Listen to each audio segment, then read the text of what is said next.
영단어 성공의 법칙 알파고 영어에 오신 것을 진심으로 환영드리겠습니다.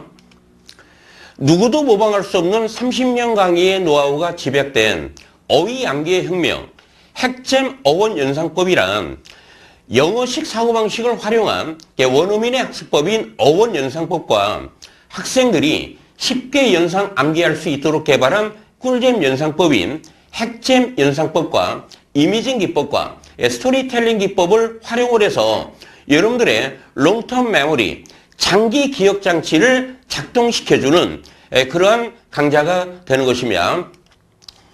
대한민국 넘버원 어휘 강의, 어휘 강의를 하는 강사는 많아도 원어민의 어원을 제대로 강의하는 강사는 없습니다. 100% 무료 강의로 진행이 되는 그런 강좌가 되겠죠. 전국의 모든 학부모, 수험생들의 고민거리가 무엇입니까? 영단어 도대체 어떻게 암기하면 될까요? 여러분들 영단어 앞에서는 누구나 다 어떻게 돼요? 이렇게 심으로 갈 수밖에 없겠죠. 단어를 암기한다는 게 너무나 어렵기 때문에 그렇습니다. 그래서 선생님이 뭐를 준비하는 것이냐면은 지금 이 강좌의 이름이 기적의 기본 영단어 정복이라고 그랬죠. 여러분들 기본 영단어를 정복할 수 있게끔 선생님이 기획 구성을 하는 것인데요. 이 중등이라는 것은 뭐냐? 중등학생들이 어휘 수준이라고 하는데요. 실질적으로 고등학생으로 말한다면 한 초급, 초중급 정도 영어 공부를 전혀 안 하고 처음 시작하는 학생들을 위한 강좌라고 보시면 되겠습니다. 우리 아이는 머리가 나쁜가? 암기를 잘 못해요. 나는 왜 이렇게 머리가 나쁘지? 영단어 암기가 잘 안 된다. 전혀 그렇지 않습니다, 여러분들. 영단어 암기는요, IQ랑은 아무런 상관이 없어요. IQ랑은 아무런 상관이 없습니다. 단지 여러분들이 어휘를 암기하는 방법을 모르고 있는 것 뿐입니다. 그럼 원어민들은 어떻게 어휘를 암기를 잘하느냐? 간단합니다. 원어민들은요, 어휘를 암기하는 방법을 걔네들은 알고 있기 때문에 암기를 잘하는 것에 불과하다라고 생각을 하시면 되겠습니다. 어쨌든 알파고 영어가 개발한 핵잼 어원 연상법, 핵잼 어원 연상법으로 우리나라 모든 국민들의 영단어 암기를 책임지겠습니다. 그러면 이제 어원 연상법부터 차례차례 강의를 해드릴게요. 이 어원 연상법이란 바로 원어민들의 어휘 학습법을 의미하는 겁니다. 원어민의 어휘 학습법이라는 것은 바로 무엇이냐? 영어식 사고방식으로 어휘를 학습한다는 얘기예요. 영단어의 먼저 구성을 먼저 알아보시면은요, 영단어에는 순수한 영어가 있고 라틴어와 그리스어가 있어요. 순수한 영어는 한 25% 된다라고 하고요. 라틴어는 한 50%. 그리스어도 한 25% 정도로 구성이 되어 있다라고 통계치에는 나와 있습니다. 그럼 순수 영어라는 건 무엇이냐? 근데 우리말의 순수 우리말이 뭐예요? 한글이죠. 한글에 해당이 된다라고 보시면 돼요. 그러니까 한글은 우리나라 학생들한테 한글 습득은 비교적 쉽죠. 원어민들한테도 마찬가지예요. 순수한 영어는 비교적 암기하기가 쉽습니다. 그런데 우리말의 한자는 습득하기가 어렵잖아요. 원어민들한테도 마찬가지입니다. 우리말의 한자에 해당이 되는 라틴어 그리스어를 학습하기가 어려운 겁니다. 그래서 이 순수한 영어는 우리말의 한글에 해당이 된다라고 그랬죠. 순수한 영어는 앵글로색슨족의 언어인데요. 바로 이 앵글이 바로 잉글리시가 된 겁니다. 이 앵글이 뭐가 됐다? 잉글리시가 된 거고요. 이 앵글로색슨족은 바로 바이킹족이죠. 바이킹족의 언어로 주로 생활 주변의 언어로 이루어져 있다라고 보시면 돼요. 비교적 암기하기가 쉽다라고 그랬죠. 여러분들이 처음 영어를 접했을 때 이 데스크라는 단어 또는 거리라는 단어를 여러분들이 암기했던 기억이 있을 겁니다. 근데 이러한 단어들은요, 그냥 한 번 암기해도 잘 까먹지를 않았죠. 그 이유가 무엇이냐면, 여러분들이 학원에서 오늘 데스크라는 단어를 배웠습니다. 그리고 학원 밖을 나갑니다. 집에 가요. 그럼 집에 가도 데스크가 있죠. 식당을 갑니다. 식당에 가도 데스크가 있죠. 이것이 무엇이냐면요. 여러분들이 굳이 반복 암기를 안 하더라도 무의식적으로 저절로 반복이 된다는 얘기예요. 그 이유가 뭐라고 그랬죠? 바로 우리 생활 주변의 언어기 때문에 그런 것입니다. 이게 순수한 영어는 비교적 암기하기가 쉽다. 두 번째입니다. 이 라틴어와 그리스어는요, 암기하기가 어려워요, 여러분들. 여러분들이 영어를 공부하시다가 이 독해에서 이 모르는 단어가 나오면은요, 거의 대부분이 라틴어와 그리스어라고 보시면 되는 겁니다. 그런데 이 라틴어와 그리스어는 우리말의 뭐에 해당이 된다? 한자에 해당이 되며 한자와 비슷하다. 비슷하다. 그러면 결국 여러분들이 영단어를 암기한다는 것은 결국 뭐요? 라틴과 그리스 계통의 영단어를 암기한다는 얘기입니다. 라틴어와 그리스 계통의 영단어를 암기한다는 얘기죠. 그런데 우리에게 다행인 것은 무엇이냐면 여러분들 라틴과 이 그리스 계통의 영단어는 한자의 구성 원리와 유사하다는 얘기예요. 이것이 우리에게는 엄청나게 다행이다라는 것을 여러분들이 이제 강의를 들으시게 되면 알게 될 것입니다. 먼저 영단어의 구성 원리를 한번 배워봅시다. 지금 여기 concentrate이라는 동사가 나와 있죠. 이 concentrate이라는 단어는 집중하다가 됩니다. 이 단어는 con이라는 접두어와 center라는 어근과 이 center라는 어근과 이 a이라는 전미어, a이라는 이 전미어로 구성이 되어 있는 단어입니다. 근데 접두어 con의 의미는 together의 의미예요. together의 의미입니다. together이라는 게 뭐예요? 함께라는 얘기죠. 함께 있다라는 얘기는 모여 있다라는 얘기예요. 그래서 우리말의 한자어에 모일 집, 모이다 집에 해당이 되는 것입니다. 여러분들이 센터라는 단어는 아주 쉬운 단어죠. 이 센터라는 단어가 뭡니까? 이 센터는 바로 중앙을 의미하는 말이에요. 그래서 우리말의 한자어의 가운데 중에 해당이 되는 겁니다. 그래서 concentrate이라는 단어는 우리말로 어떻게 번역이 돼요? 집중하다로 번역이 되죠. 여기서 여러분들이 영 단어가 우리말의 한자어랑 비슷하다라는 것이 증명이 됐죠. 그러면 이제 우리말의 한자의 구성을 한번 알아봅시다. 우리말의 한자. 한자는 라틴 그리스어와 비슷하다라고 그랬는데요. 여러분 협력이라는 단어를 한번 학습을 해봅시다. 이 력이라는 단어는 바로 협력을 의미하는 말이에요. 협력. 그런데 이 협이라는 단어를 분석을 해보면 이 협이라는 단어는 합하다 협이에요. 더한다라는 얘기죠. 더한다라는 얘기입니다. 근데 요거의 부수에는 협력이라는 단어가 몇 개가 들어가 있어요? 3개가 들어가고 있죠. 3개가 들어가고 있죠. 그럼 결국 협이라는 단어는 힘을 여러 번 합쳤다는 얘기예요. 그럼 이 협이라는 단어를 우리가 암기할 때 그냥 깜지를 쓰듯이 협, 뭐 아무런 이유도 모르고 협 이렇게 암기하는 것보다는 협이라는 단어는 힘이 여러 번 합쳐졌구나. 그래서 우리가 협력이구나 라고 이해를 하시면 이 단어는 영원히 까먹지 않는 우리의 롱텀 메모리 장치에 그대로 들어가게 된다는 얘기예요.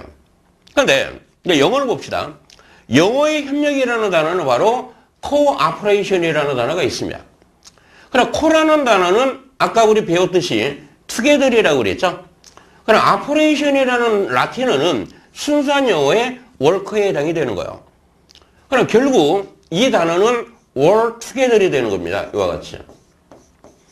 그럼 함께 일하다가 되겠죠. 함께 일하는 것을 우리는 뭐라고 한다? 협력이라고 하는 겁니다. 그럼 한자의 부수는 어원과 똑같다라는 걸 여러분들이 이해하실 수가 있겠죠. 이해하실 수 있겠지. 그러니까 이 협의 부수는 뭐다? 힘이라고 그랬잖아요. 힘이 여러 번 합쳐진 거 아닙니까? 그래서 우리가 한자와 라틴 그리스어를 비교를 해보면 한자의 부수는 어원과 유사하다. 어원과 거의 똑같다라는 사실을 여러분들이 먼저 이해를 하고 영단어 학습을 하시면 엄청나게 도움이 되는 것입니다. 그래서 우리가 한자를 암기할 때는 먼저 이 부수를 이해해야지만이 안 까먹고 오랫동안 암기할 수가 있다는 얘기예요. 영단어도 마찬가지입니다. 그러니까 영단어를 암기를 하고 안 까먹기 위해서는 롱텀 메모리 장치에 그대로 안착을 시키기 위해서는 반드시 뭐를 해야 된다? 어원을 이해를 하려고 노력을 하셔야 됩니다. 이게 바로 영단어 학습의 핵심이라고 보시면 돼요. 그럼 이제 어원 연상법에서요. 접두어와 어근이란 무엇이냐? 접두어와 어근이란 무엇이냐? 근데 우리나라 학생이요. 초등학교나 중학교 때 뭐를 배웁니까? 한자를 학습을 하죠. 원어민도 마찬가지예요, 여러분들. 그러니까 원어민들은 초등학교 때 라틴어를 선택 수업으로 듣습니다. 그러니까 어원을 배운다는 얘기죠. 우리가 초등학교 때 한자를 학습을 하면서 부수를 배우듯이. 그래서 이제 접두어와 어근이란 무엇이냐면 이 접두어란 단어 앞에 붙어서 이 pre라는 단어가 바로 before를 의미하는 말이에요. 단어 앞에 붙어서 fix가 붙어 있다는 얘기죠. 그러니까 단어 앞에 붙어서 그 단어의 뜻을 달라지게 하는 겁니다. 그 단어의 뜻을 달라지게 하는 거예요. 그러니까 영단어에서 가장 중요한 게 여러분들은 접두어라고 보시면 돼요. 그러니까 선생님은 이 접두어를 영단어 암기의 구구단이라고 부르는 겁니다. 영단어 암기의 구구단이라고 불러요. 그 이유가 무엇이냐면 여러분들이 우리가 수학에서 이제 계산을 할 때 구구단을 모르면 어떻게 돼요? 계산이 시간이 엄청나게 오래 걸리죠. 그러나 구구단을 알게 되면 어떻게 돼요? 계산 속도가 엄청나게 빨라진다는 얘기예요. 그 얘기는 뭐냐면 여러분들이 접두어를 이해하게 되면 영단어 암기를 어느 누구보다도 신속하게 암기할 수가 있다는 얘기입니다. 프레픽스는 엄청나게 중요한 겁니다. 선생님이 이 강의를 하나하나 자세하게 해드릴 테니까 이 프레픽스를 먼저 정복을 하시기 바랍니다. 두 번째, 어근이라는 게 무엇이냐면 이 루시라는 단어가 뭐예요? 뿌리를 의미하는 말이죠. 단어의 뿌리를 의미하는 말인데 그 단어의 중심 의미, 실질적 의미를 우리는 어근이라고 하는 것입니다. 그럼 영어에서 가장 중요한 접두의 역할이란 무엇이냐? 그 영단어의 first impression이라고 생각을 하시면 돼요. 이 first impression이라는 게 뭡니까? 첫 인상이라는 얘기죠. 여러분들이 어떤 사람을 만났을 때 첫 인상이 좋으면 어떻게 돼요? 아주 오랫동안, 심지어는 평생 동안 그 사람의 얼굴이 기억에 남죠. 그 역할을 하는 것이 바로 영단어에서는 프레픽스, 접두어가 된다라고 보시면 됩니다. 그리고 가장 중요한 게 뭐예요, 여러분들? 영단어의 의미를 결정을 해줘요. 프레픽스가 영단어의 의미를 결정을 해줍니다. 그리고 라틴이나 이 그릭 계통의 접두어는 순수한 영어의 전치사, 부사에 해당이 된다는 것도 반드시 알아두셔야 돼요. 그러니까 접두어는 뭐다? 순수 영어의 전치사, 부사에 해당이 된다. 그러니까 이 세 가지를 여러분들이 잘 이해를 하고 넘어가시면 영단어 학습에 기적이 생깁니다. 기적이. 그래서 이제 한번 직접 이걸 한번 적용을 시켜드려 볼게요. 근데 proceed, precede, recede라는 세 개의 단어가 있습니다. 여기에는 공통적으로 뭐가 들어가 있어요? seed라는 단어가 들어가 있죠. 이걸 우리가 어근이라고 하는데 이 seed라는 어근은 바로 순수한 영어의 go에 해당이 되는 거예요. 그러니까 요거를 원어민들은 초등학교 때 라틴어 수업, 선택 수업에서 이 강의를 듣는다는 얘기예요. 걔네들은. 그러니까 seed가 나오면 걔네들은 go구나 라는 것을 그냥 알고 있습니다. 걔네들은. 요거를. 그런데 이 어근 앞에 여기는 프로라는 접두어, 여기는 프리라는 접두어, 여기는 리라는 접두어가 붙어 있죠. 이 접두어가 뭐다? 영단의 의미를 결정을 해준다라고 그랬죠. 그럼 프로라는 단어는 forward예요. 앞으로라는 얘기입니다. pre라는 단어는 before의 개념이에요. before의 개념이 되는 겁니다. re는 back을 의미하는 표현이에요. 그럼 이 단어의 의미는 이제 어떻게 바뀌느냐 한번 보세요. 얘는 앞으로 나아가다가 되겠죠. 앞으로 나아가는 겁니다. precede는 before이 뭡니까? 먼저죠, 먼저. 이게 먼저 가다라는 얘기예요. 선행하다라는 얘기예요. 앞서다라는 얘기입니다. recede는 당연히 뭐요? 뒤로 가다, 후퇴하다가 되겠죠. 뒤로 가다, 후퇴하다가 되겠죠. 여러분들 접두어가 그 단어의 의미를 결정해 주는 것을 여기서 경험을 하셨죠. 그러니까 접두어 학습을 안 하면은요, 여러분 실질적으로 영단어 암기라는 것은 거의 힘들다라고 보시면 돼요. 접두어 먼저 정복을 하시기 바랍니다. 그 다음에 마지막으로 접두어는 순수 영어의 전치사 부사에 해당이 된다라고 그랬죠. 이제 접두의 역할 마지막입니다. 여기 inspect이라는 단어가 보이시죠? inspect. 이거는 라틴어입니다. 라틴어. 그러니까 inspect을 순수한 영어로 표현하면 look into라고 표현이 되는 거예요.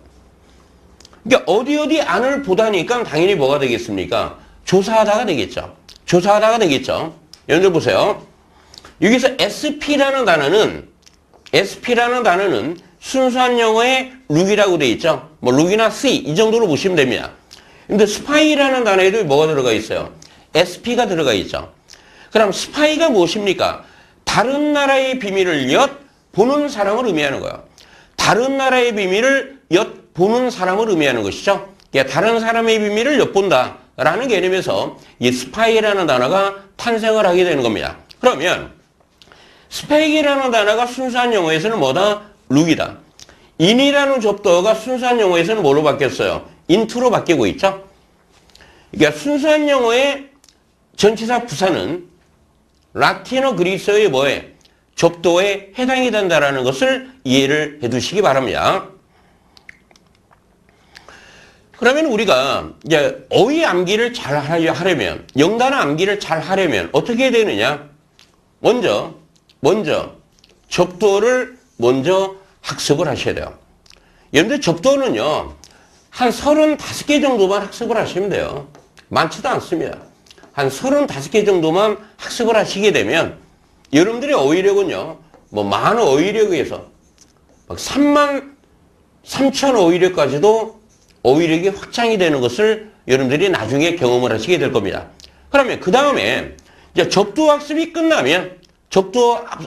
끝나면 여러분들이 중요 어근들을 선생님의 강의를 들으시면서 하나씩 차분하게 습득해 나가면 어휘력 암기는 끝이라고 보시면 되는 겁니다. 그러니까 영단어는 이제 무조건 암기를 하는 것이 아니라 이 접두어의 의미를 원어민처럼 이해를 하시고 어근의 의미를 원어민들처럼 이해를 하시면서 차분차분 단어를 이해하면서 가시면 영단어 학습은 끝이라고 보시면 되는 거예요.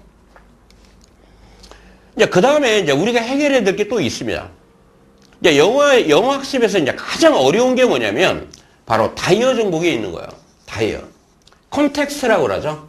여러분들이 컨텍스트라는 단어가 뭡니까? 문맥이죠. 그러니까 단어는 그 문맥에 따라서 의미가 달라져요. 그러니까 영단어 암기에서 가장 어려운 게 뭡니까? 우리가 이 사전을 딱 보면 단어마다 여러 가지 의미가 있기 때문에 왕짜증이 나버리는 겁니다. 왕짜증이 나는 것이죠. 결국 영단어의 학습의 끝은 어디에 있다? 바로 다이어 정복에 있다는 얘기예요. 그런데 이 다이어는 무조건 암기에서는 절대로 불가능합니다. 절대로 불가능해요. 그러니까 여러분들이 영영사전이나 한영사전을 한번 보시기 바라요. 영어사전을 보시기 바라요. 단어를 보면 어떤 단어는 수십 가지 의미를 갖고 있어요. 단어마다. 어떤 단어는 5개, 어떤 단어는 8개. 이걸 무조건 암기해서는 거의 불가능하다고 보시면 돼요. 아무리 천재라 할지라도 그것은 불가능한 것입니다. 그럼 어떻게 해야 되느냐? 그럼 선생님이 여러분들한테 답을 드리겠다는 얘기죠. 완벽하게 해결을 해드리겠습니다. 다이어 정복은요, 그냥 여러분들이 그냥 알파고 영어에 맡기시면 됩니다. 알파고에 그대로 맡기시기만 하면 돼요. 여러분들 중요한 게 뭐냐면요, 원어민들한테는요, 영단의 중심 의미는 그냥 단 하나밖에 없는 겁니다. 이거를 선생님이 그냥 재미나게 깜놀이라고 한 거예요. 근데 사전에서 단어를 보면 한 단어가 여러 가지 의미가 있잖아요. 여러 가지 의미가 있잖아요. 한국 학생들한테는 이게 다 다른 의미예요. 그러나 원어민들한테는 이 의미는 그냥 하나의 의미에 불과하다는 얘기예요. 그래서 영단의 중심 의미는 단 하나다. 이것이 바로 영어식 사고방식이 되는 겁니다. 이게 원어민의 사고방식이 된다는 얘기예요. 그래서 이제 구체적으로 선생님이 이제 칸츄렉이라는 단어를 한번 소개를 시켜드리겠습니다. 이 칸츄렉이라는 단어는요, 이렇게 다양한 의미로 써요. 다양한 의미로 씁니다. 한번 여러분들이 이걸 읽어보시기 바랍니다. 1번, 계약하다. 2번, 살인청부. 3번, 약혼. 4번, 수축하다, 축소하다, 줄이다. 5번, 5번째, 얼굴 눈썹을 찡그리다, 인상을 찌푸리다, 짜증내다, 짜증내다. 6번째, 병에 걸리다. 7번째, 빚을 지는 거래요. 부채를 지는 겁니다. 9번째, 8번째, 나쁜 습관을 갖다. 뭐 나쁜 습관이든 뭐 좋은 습관이든 그냥 습관을 갖는 것을 우리는 칸츄렉이라는 단어를 쓰는데요. 원어민들은 주로 나쁜 습관을 가질 때 칸츄렉이라는 단어를 쓴답니다. 물론 좋은 습관을 갖는 것도 역시 칸츄렉이 되는 겁니다. 여러분 이거를 암기할 수 있겠습니까? 이거를 제가 보기에는 거의 불가능하다고 봐요. 한국 학생들한테는. 그런데 중요한 게 뭐냐면 원어민들한테 이 의미는 그냥 하나의 의미에 불과하다는 얘기예요. 하나의 의미로 이해를 한다는 게 바로 원어민의 사고방식이며 Thinking in English가 되는 겁니다. 영어식 사고방식이 된다는 얘기예요. 그럼 원어민들처럼 우리도 이 단어를 한번 이해를 해봅시다. 여러분들이 칸츄렉이라는 단어에서요, 이 콘이라는 단어는 선생님이 뭐라고 그랬어요? 접두하라고 그랬죠? 이게 콘의 의미는 together입니다. together인데, 여러분들이 together이라는 단어는 원어민들한테는 4가지 의미를 갖고 있어요. 오늘은 여기서 2가지 의미를 소개를 해드리겠습니다. together의 의미는 당연히 뭡니까? 함께가 되겠죠. 함께가 되겠죠. 그리고 영어의 모든 접두어들은 다 강조의 의미로 사용이 될 수가 있어요. 강조의 의미로. 그래서 이 칸츄렉이라는 단어의 기본 중심 의미는 바로 원어민의 사고방식이죠. 이와 같이 함께가 되는 겁니다. 추렉이라는 단어는 draw, 끌다라는 얘기예요. draw, 끌다라는 얘기예요. 그래서 요거의 중심 의미는 뭐냐면 함께 합의를 끌어내는 개념이에요. 함께 합의를 끌어내는 의미예요. 또 하나, 접두어가 강조의 의미로 쓰였죠. 그냥 끌어당기는 거예요. 끌어당기는 겁니다. 끌어당기는 거예요. 이것이 바로 원어민의 사고방식이 된다는 얘기입니다. 그럼 1번 답은 첫 번째 의미부터 한번 설명을 해드릴게요. 원어민의 사고방식으로 이해를 하시라는 얘기입니다. 함께 합의를 끌어내니까 당연히 뭐가 되겠습니까? 계약하다가 되겠죠. 계약하다가 되겠죠. 그 예문을 보시면 이 architect, 그 건축가는 fixed price, 정해진 가격으로 그 집을 짓기로 계약을 했다가 되는 겁니다. 두 번째입니다. 만약에 칸츄렉이 계약의 의미라고 그랬죠? 근데 만약에 살인 청부업자와 계약을 하게 된다면 당연히 칸츄렉이라는 단어는 어떤 의미로 활용이 됩니까? 살인 청부로 활용이 되겠죠. 그래서 앞으로 칸츄렉 our own이라는 표현이 나오면 누구누구의 살인을 청부하다가 되는 겁니다. 누구누구의 살인을 청부하다가 되겠죠. 영작을 하실 때 이런 어휘들을 활용을 하시면 되는 겁니다. 그 다음에 이제 세 번째 의미입니다. 자기가 사랑하는 사람과 결혼하기로 계약을 해요. 그걸 우리는 뭐라고 합니까? 바로 약혼이라고 하는 겁니다. 그래서 칸츄렉은 marriage라는 표현이 나오면 당연히 뭐가 되겠어요? 약혼하다가 되는 겁니다.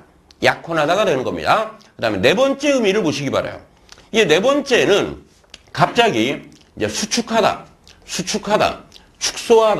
축소하다, 줄이다의 의미로 활용이 돼요. 그러니까 한국 학생 입장에서는 이제 머리가 아픈 겁니다. 금방 계약하다까지는 이해가 됐는데 갑자기 수축, 축소, 줄이다가 나오면 이건 뭐 꼭 외계에 온 것처럼 이렇게 착각을 할 수가 있겠죠. 완전히 생뚱맞은 거 아닙니까? 그런데 간단한 겁니다, 여러분들. 여기 보니까 뭐가 나왔어요? 풍선이 있죠. 여기에 뭐가 있습니까? 바늘이 있죠. 바늘로 이 풍선을 푹 찌르면 어떻게 되겠어요? 풍선이 푹 터지겠죠? 그리고 안으로 어떻게 돼요? 오므라들겠죠? 줄어들겠죠? 수축하겠죠? 축소가 되겠죠? 그게 바로 간추력이에요. 이게 바로 원어민들의 어휘 활용 방식입니다. 그러니까 예문을 보시면은요. 나무는 as it dries. 마르면 어떻게 돼요? 축소한다, 오므라든다, 수축하다가 되는 겁니다. 그 다음에 또 하나 예문을 보시기 바라요. 오버워크라는 게 초과 작업을 의미하는 말이죠. 이게 초과 작업을 해야만 하기 때문에 사람은 자기의 잠자는 시간을 뭐 한다? 간출해 간다라는 얘기는 뭐예요? 당연히 줄이다가 되겠죠. 그 다음에 다섯 번째 의미입니다. 의미예요. 이때도 코는 이제 강조의 의미로 쓰이고요. 주로라는 단어는 끌다의 의미로 쓰이는데, 안으로 끌리면 축소가 된다라고 그랬죠. 수축이 된다라고 그랬죠. 얼굴이 수축이 되면 어떻게 돼요? 얼굴이나 눈썹을 찡그리다, 찌푸리다가 되는 겁니다. 여러분들 여기 그림 보세요. 고양이가 얼굴의 근육을 수축을 했죠. 막 짜증을 내는 것이죠. 짜증난 표정입니다. 이 아이도 역시 마찬가지죠. 얼굴의 근육이 어떻게 돼요? 수축이 됐죠? 막 짜증나는 표정이 되는 겁니다. 얼굴 눈썹을 찡그리다, 찌푸리다 또는 짜증내다 할 때 우리는 컨트랙이라는 단어를 활용을 하는 것입니다. 그 다음에 이제 여섯 번째 표현을 보시면은요. 여기도 코는 그냥 강조의 의미에 불과하고요. 트랙은 뭐예요? 그냥 잡아당기는 단어예요. 유로의 개념이에요. 유로의 개념이 되는 겁니다. 여러분들 책상에 있는 서랍을 영어로 뭐라고 하는지 아세요, 여러분들? 바로 유롤이라고 하는 겁니다. 서랍도 뭐 이렇게 잡아당기는 개념이잖아요. 그럼 이 단어 이해가 되셨죠? 여기서는 보세요. 이제 질병을 끌어당긴다. 사람이. 이제 문장의 주어는 당연히 뭐가 되겠어요? 사람이 되겠죠.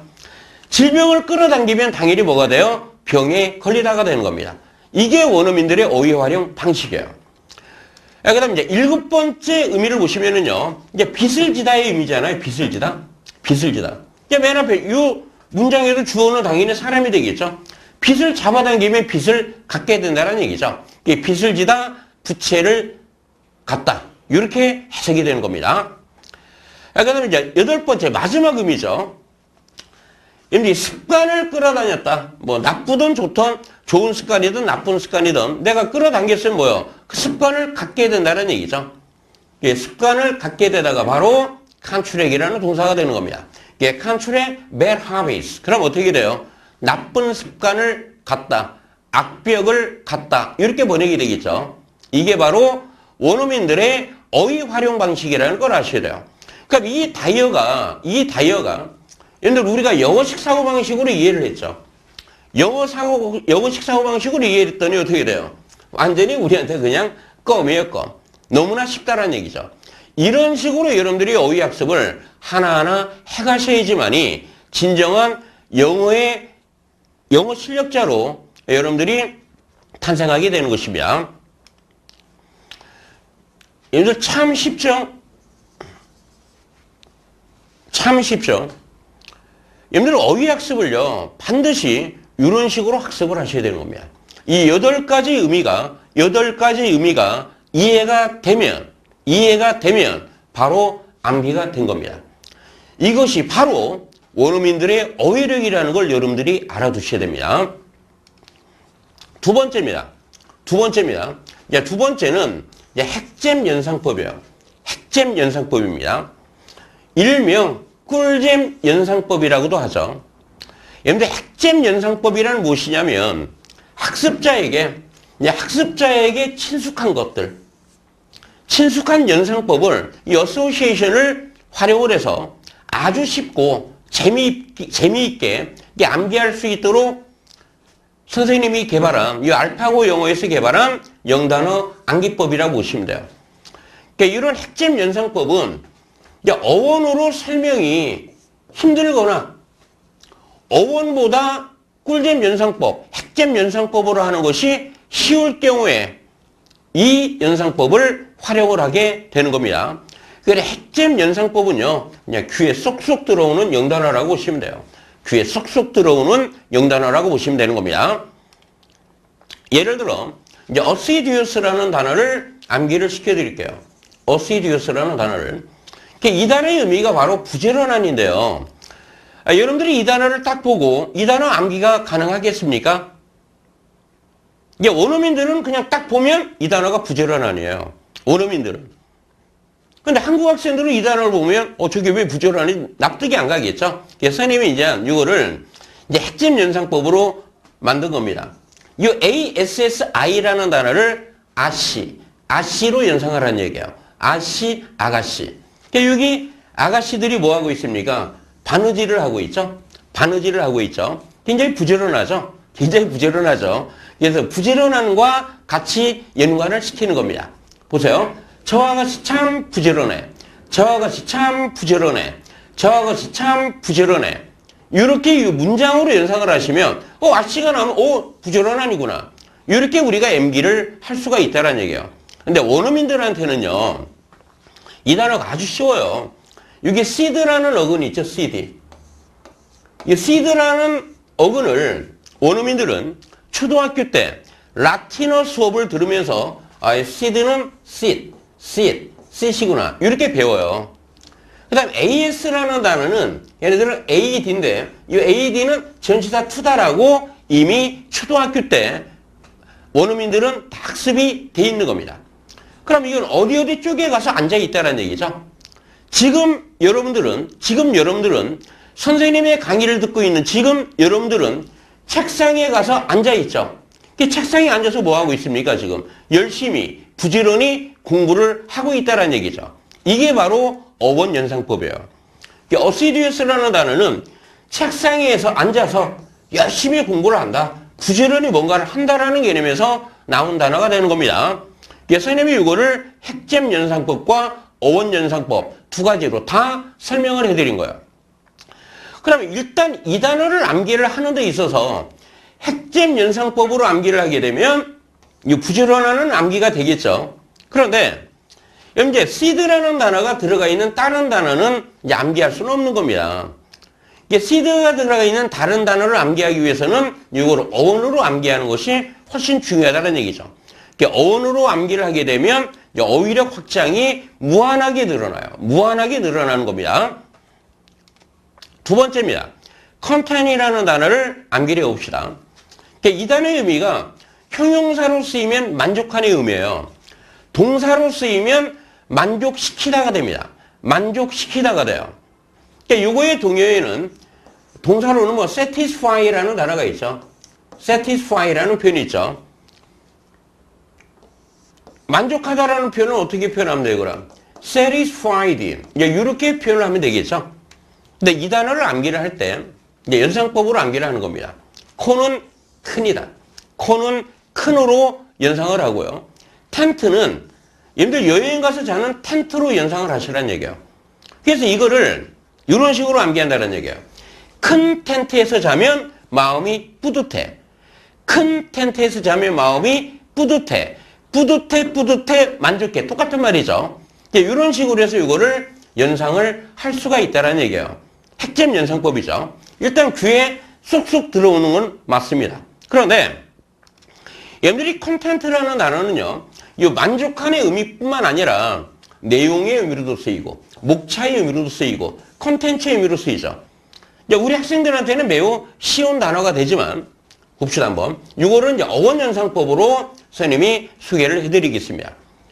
콘이라는 단어는 뭐라고 그랬어요? 콘은 투게더이라고 그랬죠. 이거는 그냥 강조의 의미로 활용이 된 겁니다. 이 의미에서는 이게 텐이라는 라틴어는 ten이라는 라틴어는 순수한 영어의 take에 해당이 돼요. 그럼 이게 take의 의미가 뭡니까? 잡다. 잡았다라는 얘기는 갖다 의미가 되겠죠? 갖다 의미가 되겠죠? 이 have의 의미가 되는 겁니다. have. 그럼 모든 것을 다 가졌다라고 생각을 해보세요. 모든 것을 다 갖습니다. 여러분들이 가지고 싶은 물건들이 많죠. 갖고 싶은 물건들이 많죠. 근데 아빠나 엄마가 그걸 다 사줬어요. 그럼 모든 것을 다 가졌다는 얘기죠. 그럼 당연히 의미가 뭐예요? 만족하는 의미로 쓰이는 겁니다. 만족하는 의미로 쓰이는 거요. 예, 두 번째 의미입니다. 지금 여기 컨텐츠라고 해가지고 요 내용, 요 책의 내용이 뭔가를 요 목차가 쭉 이렇게 나오고 있죠. 목차가. 그러니까 가지고 있다라는 얘기예요. 그것이 바로 뭐가 돼요? 이 책이 가지고 있는 게 뭡니까? 내용이죠. 이 목차는 그 내용을 다 가지고 있다는 얘기죠. 그걸 우리는 뭐라고 그래요? 컨텐츠라고 하는 겁니다. 이게 바로 어원학습법의 위력이라고 보시면 되는 겁니다. 그래서 이제 한간에는 선생님들끼리도 막 싸우더라고요. 뭐 어원학습이 좋으냐, 어원학습이 좋으냐, 연상법이 좋으냐, 연상법이 좋으냐 에 대한 논란이 막 서로 엄청나게 싸워요. 선생님 싸울 이유가 없어요. 실질적으로. 어휘학습의 기본은요. 실질적으로는 어원학습법입니다. 어원학습법. 어원학습법. 모든 단어를 연상법으로 암기한다는 것은 거의 불가능하다라고 보시고요. 연상법으로 암기를 했다 할지라도 절대로 활용을 할 수가 없어요. 일부는 활용을 할 수가 있지만 절대로 활용을 할 수가 없습니다. 그래서 어휘학습의 기본은 뭐다? 어원학습법이라는 것을 여러분들이 알아두시기 바랍니다. 단지 그 연상법이라는 것은요. 어원학습의 일부 보조 개념으로 활용을 하셔야지만이 되는 것입니다. 그럼 어원학습의 장점은 무엇이냐? 어원학습은요. 언어면의 어휘력을 갖게 해주는 거예요. 그렇기 때문에 당연히 진정한 영어 실력자로 만들어줄 수가 있는 겁니다. 가장 큰 장점이 뭐예요? 다이어 정복에 있는 겁니다. 다이어 정복에 있는 거예요. 우리가 앞에서 이 컨트랙이라는 단어를 이 단어의 8가지 의미를 정복을 했죠. 이게 바로 어원학습의 장점이에요. 단점은 뭡니까? 여러분들한테 생소하기 때문에 지금은 약간 어렵다는 얘기예요. 여러분들 어렵다라는 개념이 뭐예요? 아직 내가 배우질 않았다는 얘기죠. 배우질 않았으니까 어려운 거예요. 배우질 않았으니까 모르는 겁니다. 그러나 지금부터 조금씩 배워나가면 어원학습도 무지무지하게 쉬워지게 되는 겁니다. 그러니까 연상법의 장점은 무엇이냐? 일단 암기하기는 쉬워요. 암기하기는 쉽습니다. 좋은 거예요. 이거는 말이에요. 어원으로 불가능할 때는 아주 좋은 학습법이 되겠죠.